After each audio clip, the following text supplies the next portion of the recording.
Hi guys, welcome back to my channel. It is Megan and I'm so excited for this video. I've been dying to talk to you all about it. I'm going to be doing my book talk on Crooked Kingdom.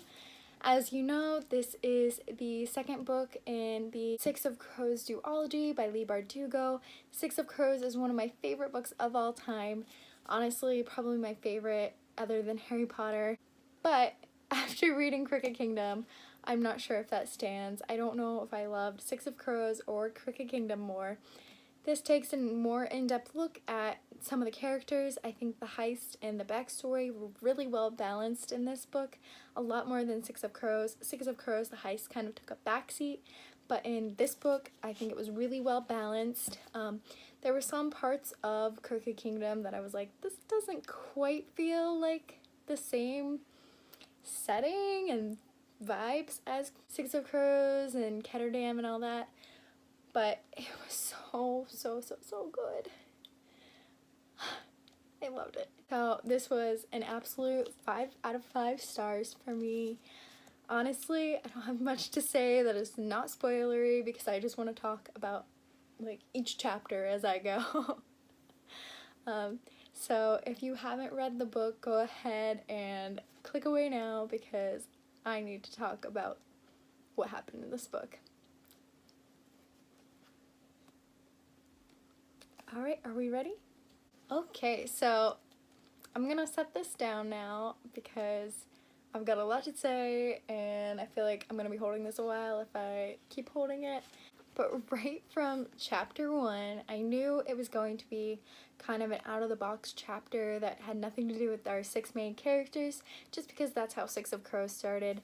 It kind of goes into a situation where the Grisha, or I don't know if they're Grisha or Shu, but they got a hold of some sort of something that gave them mechanical bodies and wings, and I don't know if it's Param or something else because it's not really discussed much after the first chapter. There's like one other scene with them, but I'm not really sure what happened there, so that kind of just felt like a plot line that just kind of fell away. Maybe it's book 3, hopefully. But so in the very first scene where we see Kaz, he goes into a house, breaks into a house, and a little girl comes out of a room, and he looks at the little girl and he's like, I'm your worst nightmare, get back to bed or I'm gonna like slice your parents' throats in front of you and blame it on you and it's all your fault and you're gonna have to live with that, or I'm gonna eat you, or I don't even remember what happened.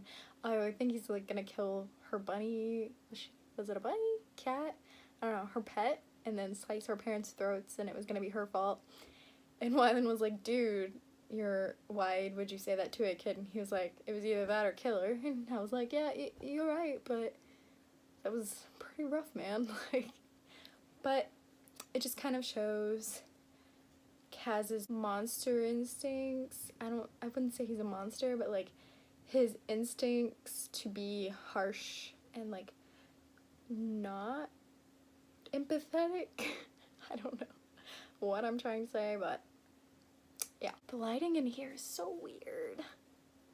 I hope it's okay for you guys, but it looks really yellow, so sorry if it's really yellow. Okay, so I thought the whole plot about Inej being kind of stolen and them getting her back was gonna be a majority of this book, and it wasn't. It was like 3 chapters. But I was gonna be putting some hands up with Van Eyck if he hurt Inej with like the mallet on her legs. I was about to tussle with Van Eyck. I was gonna climb into the book. We were gonna speak some words with my fists because I'm very intimidating. And then the whole exchange of Inej and Alice. I freaking love Alice. Like, she poor girl got kidnapped and whatever, and she's like, I want to sing, and then she just starts singing really badly. Like, what an icon. She's such an obscure character to like, and probably not one of the best to like, but whatevs, I like her. Okay, when I was talking earlier during the non-spoiler part about how there was like a scene or two that felt like it wasn't in the same realm or like world as the rest of the book, it was talking about when Jesper met his father at the university, that just felt like a different entire world. And maybe it's because I'm not used to seeing them in scholarly places. I'm used to seeing them in the slums part with the gambling places and or prisons or whatever. So just seeing them at a university felt really weird. I don't know. It was just weird. Also, when they were describing Colms, Jesper's dad's like appearance, it made me think that maybe Jesper was adopted, so I was waiting to see if that happened. But I think it's just Jesper's mom's looks got passed down a lot more than his dad's, because I'm pretty sure they said his dad was like very fair-skinned. Maybe I just read it wrong, I don't know. But it sounded like him and his dad were like the complete opposite ends of the spectrum from each other. And then the part with Nina and killing someone with the dust, I was like, what's going on? At first I thought it wasn't Nina, and then her like hunger for Param went away and she started to get her hunger back. Honestly, when Nina got her appetite back, that was one of the best parts. And then her and Matthias went to go distribute the costumes around Ketterdam and like that area for during the exchange, and one of my favorite parts was Nina and Matthias exchanging conversation during that part, but mostly Nina teaching Matthias how to do the thing, and he was like I think the sentence was like, Matthias was trying to be as jolly as he could. I was just trying to picture like Matthias trying to be jolly, and it was just, it wasn't working, and it was really funny in my mind. And then after the exchange, we are greeted by these shoe with wings and metal again, and Nina just puts a bullet in their eye or something, and that's over, and I think that's the last we see of them in the book in chapter 10 out of 45. So that's why I said I felt like that plot line just kind of like rose and then just broke off and fell away, and we never hear about it again, except like they might bring it up once or twice how they're scared about it, but like they never talk about it again. I don't know. And then Inej and Kaz go meet with Haskell and determine that they need more time, and Haskell's like, no, this is my gang, who do you think you are? And Kaz is like, bruh, it's really my gang, who do you think you are? Just don't like Haskell. I never liked him from the beginning. But then we see Kaz trying to go everywhere with Inej because he's so worried about her and he wants to like climb places, and Inej is like, this is my specialty, I don't teach you how to do yours, don't teach me how to do mine. He was like, yeah, you're right, but like I'm worried, and he tried to watch her from afar, and it was just really cute. But oh, I love that relationship, particularly this line. So essentially Inej is finally telling Kaz about how Vanek was gonna break her legs, and she was like, he was gonna break them, but he didn't, because I said that you would never come for me, and I truly believe that, like, you wouldn't come for me. And Kaz goes, I would come for you, he said, and when he saw the weary look she shot him, he said it again. I would come for you, and if I couldn't walk, I'd crawl to you, and no matter how broken we were, we'd fight our way out together, knives drawn, pistols blazing, because that's what we do. We never stop fighting. But and if I couldn't walk, I would crawl to you. Honestly, that kind of stuff is way better than people immediately falling in love and being like, I love you, blah, blah, blah. Like, that is romance. Okay, Wyland's backstory broke my heart, with his dad literally trying to have him killed by pretending to send him to a music school. Like, Wyland's like, wow, like, he doesn't accept me, but at least he's trying to make me happy. And then, like, he sends him off, and he's like, oh, no, crap, my dad's trying to kill me. He talks about his mom and how his dad said that she just died. They didn't even attend her funeral or anything. But then she's alive, and I knew, like, I just had this feeling that she was alive since they never attended the funeral. I had this feeling, and she's like the sweetest old woman. She like paints pictures of Wyland from when he was young, and she's a little lost, but found again.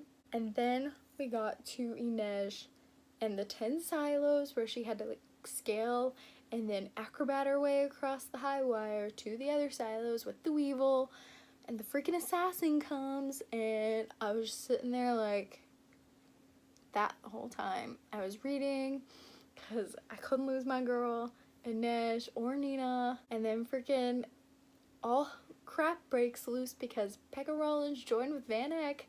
Can't ever trust Rollins. Like, who saw that coming? Me. Yeah.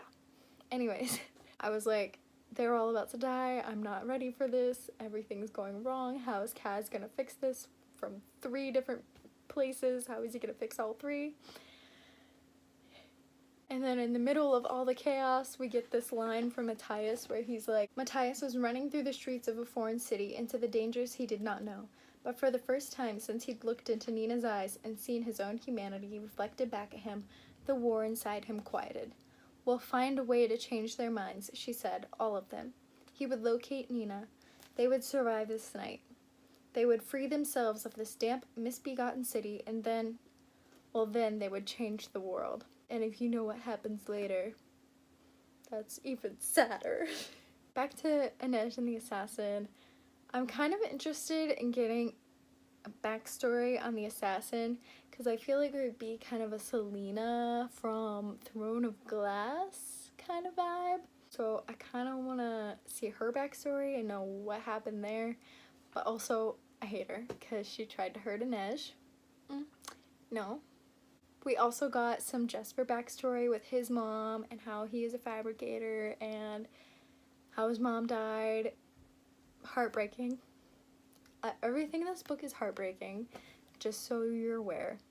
And then Wylan and Jesper meeting when Wylan was working at the factory and Jesper just walks in. He's like, come to this place later. And Jesper helping Wylan with, this is a complete side note, but Jesper helping Wylan read and how Wylan would turn it into a song in his head and then like read it back, and I just thought that was really clever. And then Nina saving Inej, because the last thing we see from Inej's point of view is that she falls. And then Nina commands an army of the dead.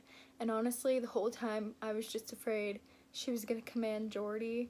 And I thought something was going to happen there. And I'm just really glad it didn't, because Kaz has dealt enough with that whole thing. Speaking of Jordy, when Kaz called Jesper Jordy, I was like, oof.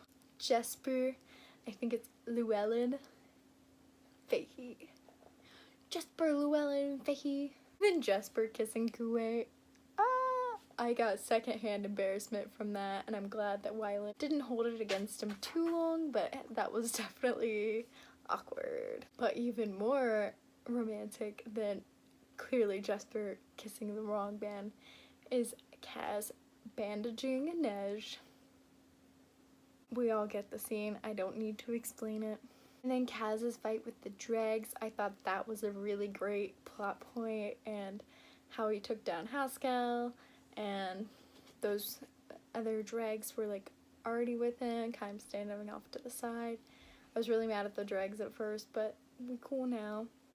And then I think it's Genya or Genya, I'm not sure, but she is introduced in the book, and she kind of tailors Wylan's face back from what Kuwei's face looks like back into Wylan's.